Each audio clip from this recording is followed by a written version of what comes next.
To me, the only flaw of Part 5 was how it handled the last scene of Part 4. Well, it didn't. And I remember how Episode 4 had us all biting our nails, ending on that spine-tingling moment with Danvers finding Navarro in a trance-like state, eardrums blown, and Otis Heiss rambling about the Night Country? Yeah, well, Episode 5 kind of just brushes that under the rug. Turns out the Night Country isn't some Twilight Zone, it's just a local term for the caves where the unfortunate Annie Cowtalk met her end. And the show? It's acting like Navarro's trance was just another Tuesday. Like, seriously? They don't even circle back to it. Sure, we catch glimpses of other stuff in the trooper's life, like her hallucinations and dealing with her sister's death, but that intense, borderline supernatural moment with the Tsalal scientists, it gets the silent treatment, ghosted, if you will. It's like the show got cold feet with the whole horror element. All the weirdness that makes True Detective so gripping is losing its edge when they don't give the good stuff the attention it deserves. I mean, there is a scene with an otherworldly environment that Navarro finds herself in, and then there's a child pointing his finger at her, but they gotta come full circle with it in the next and last episode, or else all of this will feel rudimentary, empty, and pointless. But hey, this was the only flaw in the episode. It sure gave little attention to the supernatural, but a lot of it to the dead. The show details exactly how Julia, Navarro's sister, was cremated, and in doing so, it gave its dead a lot of attention, which is very unlike detective shows, especially if they are about a supernatural element. A life that was buzzing, albeit not thriving, just 7 days back is now just burnt bones and ash. And that's pretty much how the new year started for Navarro. And then, when the Inupiat cremation professional hands Navarro the urn, she's like, "Watch out, it's still warm." Be careful, it's hot. That line alone is some top-tier poetic TV writing, no cap. Navarro buckling Julia into the back seat is the kind of gut punch True Detective serves up when it gets real. Later on, they would wrap up Julia's final rites the way Julia would have wanted. I'll come that in a bit. Before we dive into the details of today's topic, please show us some support by liking and subscribing. It means a lot to us. Thank you. He's gone. He went back down to hide. We find Navarro wrapped up in grief, and Danvers jets off to the lighthouse to check in on Otis Heiss, who, as the nurse warns Liz, was roughing it through withdrawal. She questions him on Tsalal and Raymond Clark, the lead suspect, but nothing credible gets spilled out, so she asks him about the day Otis Heiss got his injuries, you know, the ruptured eardrums and burned corneas. The other men started following the sound. Flashback to 30 years ago, Otis and his colleagues were in the ice caves when a cave-in happened. They managed to escape, but landed smack in a blizzard. His buddies got lured away by some howling but enchanting voice that called to them on the ice. A call Otis managed to ignore because he passed out, but he's still clueless about the whys and hows of it all. When he finally woke up, he found himself at a hospital. Nobody really dug into his story until Ray Clark. Heiss also reveals that Raymond is not really in his senses any longer and asked Heiss how he survived the caves.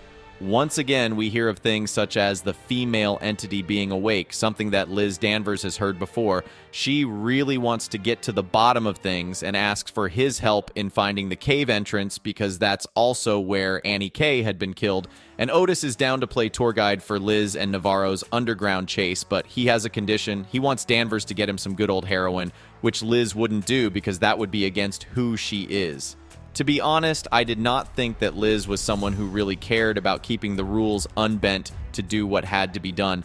And a few minutes later, we do see her bending her own code and crossing her professional boundary to get Otis what he wanted. Anyway, she and Navarro, they go alone on this one. When they reach the cave's mouth, which actually belongs to Silver Sky Mines, the duo finds it blown closed, like sealed shut. What's the play here? Was the cave sealed to protect trespassers or to protect some dirty secrets?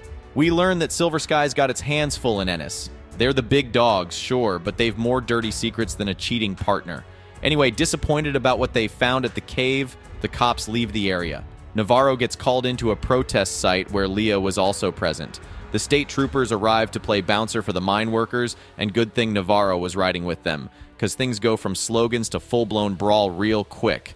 The rent-a-cop starts scrapping with the protesters, and Annie's ghost is all up in Navarro's head, just adding to the chaos. Navarro's eyes are on Leah when she sees a cop getting rough with the teen.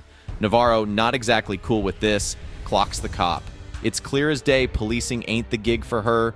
She might have signed up thinking it'd be like her time in the Middle East, bringing some order to the night, but instead she's caught in this mess where she's supposed to guard the big mind's interests over the infant deaths. While Navarro saved Leah, Danvers was not entirely happy with how her daughter was behaving.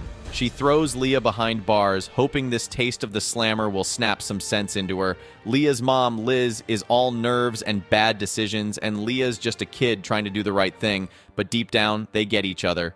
"I still haven't given up on you," Leah tells Danvers. You know, I haven't given up on you. Leah's got a point about her stepmom, and she tells Pete that Liz was not good with people she actually cared about. And if you think about it, she was correct. You see, Pete was thrown out of the house by Kayla, his wife, and he was now bunking at his old man's and trying to lose himself in the case to avoid thinking about his own home front falling apart. Pete finally drives it home in his money trail hunt. He connects the dots through a spider web of shell companies and figures out Silver Sky was the sugar daddy for Tsalal Station, which, funny enough, is supposed to be keeping the mine honest about its pollution levels. If Silver Sky is playing Puppet Master, then it's a good bet Tsalal's been singing whatever tune they want, especially with Silver Sky signing the checks. Danvers ain't exactly a poker face player, right? She spills the beans on her latest find like it's hot gossip. Next thing you know, Kate McKittrick and her sidekick Connolly summon Danvers to the mine's HQ.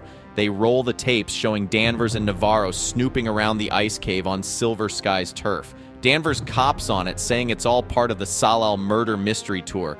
But get this, Danvers is clueless that the case got knocked down from homicide to an act of God by the Anchorage Forensic Squad. They're calling it a freak nature show, a flash freeze courtesy of an avalanche.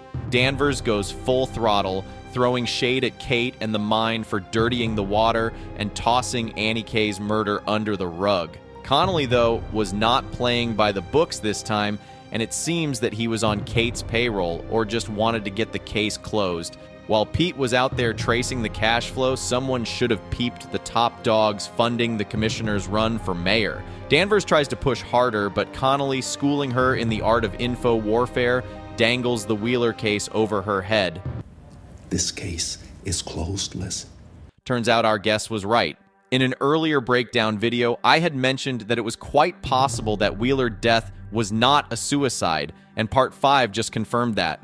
Although Liz was clearly scared, Navarro was not sweating the heat. She's ready to hand off the hot potato of Annie's cold case right back to Danvers. Navarro tells her that now it was Danvers' turn to bear the burden of Annie's unsolved murder. This is when things really get interesting. We learn how exactly Hank Pryor ended up as Danvers' second in command, despite being an experienced cop and the senior-most in Enos. Kate had set up the scene to make him the police chief, but Liz's stunt with the Wheeler case got her transferred to Enos as something of a punishment or exile posting. Hank had done a favor to Kate, and his prize would have been the police chief's post, but no one saw Liz coming into the picture. Now Kate's got another favor to ask. Make Otis Heiss vanish before Danvers stumbles upon those caves. And of course, she's baiting him with the same old dream job. But wait, there's more brewing up north than just the bitter winds. A real tempest coming down. Leah tells her stepmom about 9 stillbirths in recent times. Danvers goes to the morgue, and what she finds is a heartbreaking lineup of tiny coffins. Danvers finds herself at the end of her rope. The weight of Annie K, those little lost lives, it's more than she can shoulder. So she hightails it back to HQ and swipes some heroin from the evidence locker for Otis. So we're closing in on the finale of Issa Lopez's True Detective Night Country, and our leading ladies, Liz Danvers and Evangeline Navarro, are totally about to chuck the rulebook for a wild New Year's Eve. Liz busts engineer Otis out of the hospital, and she's got him at her place for a little quid pro quo. Earlier on, we see Hank get his marching orders from Silver Sky's big boss, Kate McKittrick. He rolls up to Liz's place, ready to cash in on his task. But the man was not aware that Peter was now staying in Liz's backyard shed. Peter steamed at his old man for telling about Liz and Navarro's off-the-books justice on a creep to Connolly. You see, Pete was feeling cheated and abused, and the one to make him go through this was his own dad. Anyway, Hank barges into Liz's living room and tells her some story about Otis having a warrant and needing to see Connolly. But Liz, she smells the rat. Stoned and stumbling, Otis exits the bathroom just in time for Hank to pop a cap seemingly on instinct. Now, with the air crackling, Hank tries to play the family card, pleading with Peter to help him smooth over the mess. But Peter was not willing to fall for it again. He was pointing his gun at Hank, who was pointing his gun at Liz. Hank knew that he was a goner if he let Liz live, as she would blow the whistle. Hank also told his son that he did not kill Annie Kay, but he did transfer her body from the caves to where it was found. In fact, he probably cleaned the original crime scene. Then things went from 0 to 100 as Hank aimed at Liz. That's Peter's last straw. Shots ring out, and just like that, Hank's lying cold, courtesy of his own flesh and blood, all to save Liz from catching a bullet. After this very what the heck just happened incident, Danvers is itching to dial Connolly to get ahead of this hot mess, but Navarro stops her. She understands Connolly's game. He is willing to trade silence for the Wheeler case so that he can push that wild slab avalanche story to close his books. Dude's shady. So, Navarro gives the whole incident their own spin. The plan she laid out was that Hank was the one who grabbed Otis, things went sideways, and Hank had put him down. Then, while cleaning up his tracks, let's say Hank meets his own slab avalanche. Danvers offers to help clean the house of blood and evidence, but Pete tells her that she should instead go with Navarro. Danvers is shocked at the thought of a kid cleaning his father's blood, but Pete seems to have grown up at the shot of a bullet. Or maybe he is simply in shock and his actions haven't sunk in, not yet. Navarro passes Pete the cleanup kit, telling him to deal with his dad's mess. She's got Rose lined up to show him how folks really disappear around here. So here we are, kind of replaying the Wheeler saga, pinning a legit crime on Hank, but also saving their asses in a way that ain't exactly by the book.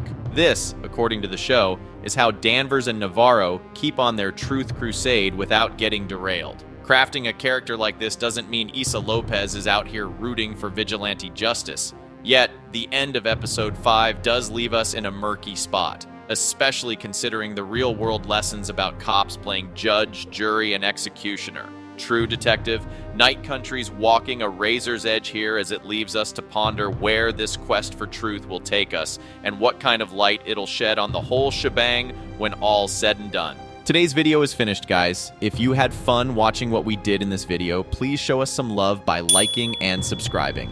Till next time,